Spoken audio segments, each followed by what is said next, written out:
कहानी की शुरुआत एक सुनहरे भविष्य के वादे से होती है, माइनस एक ऐसी दुनिया जहां गलतियों की कोई गुंजाइश नहीं है, जहां हर काम समय पर होता है। एक संघर्ष, कॉन्फ्लिक्ट और सवाल, क्वेश्चन है। संघर्ष मनुष्य और मशीन के बीच है, और सवाल ये है कि जब मशीनें सब कुछ संभाल लेंगी तो इंसान का क्या होगा, खासकर तब जब सुरक्षा तंत्र, सेफ्टी नेट निजी हाथों में बिक चुका हो।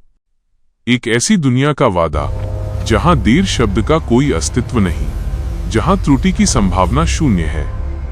हमने एक ऐसा भविष्य बनाया है जहां मशीनें सोती नहीं, थकती नहीं और रुकती नहीं। यह पूर्णता का युग है, लेकिन हर वादे की एक कीमत होती है, और इस पूर्णता की कीमत हम हैं। रमेश, स्वगत 30 साल दिए इस जगह को। आज एक मशीन ने मुझे गेट पर ही रोक दिया। कहते हैं अब मेरी जरूरत नहीं। कैमरा रमेश के चेहरे के क्लोजअप से दूर हटता है। हम देखते हैं कि सैकड़ों अन्य मजदूर भी गेट के बाहर खड़े हैं, बेबस। जब दुनिया ऑटोमेशन की ओर भाग रही थी, हमारे देश ने एक और जुआ खेला।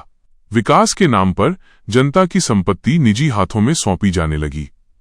नेता मुस्कुराते हुए कॉर्पोरेट बॉस से हाथ मिलाते हुए, ये देश के भविष्य के लिए जरूरी है। सरकार का काम बिजनेस चलाना नहीं है। कॉर्पोरेट बॉस ठंडी मुस्कान के साथ, बिल्कुल, हम इसे कुशल बनाएंगे, लागत कम करेंगे, मुनाफा बढ़ाएंगे। कैमरा उनकी हाथ मिलाती तस्वीर पर जूम करता है, जबकि खिड़की के बाहर बेरोजगारों की भीड़ बढ़ती जा रही है। अगर सब कुछ सरकार के पास होता तो शायद बेरोजगारी भत्ता मिल भी जाता, लेकिन पूंजीपति, वो आपको भत्ता नहीं, सिर्फ बाहर का रास्ता दिखाएगा। एआई, और इन सब के बीच फंसी है इस देश की 80% आम और गरीब जनता। वो जनता जो आज भी ये तय नहीं कर पा रही कि ये चमकता हुआ भविष्य उनके लिए है या उनकी कीमत पर है। मशीनें तो अपना काम समय पर करेंगी, पूंजीपति अपना मुनाफा समय पर कमाएंगे, लेकिन ये 80% जनता कब जागेगी? भविष्य अब मशीनों पर नहीं, उनकी सोच पर निर्भर करता है।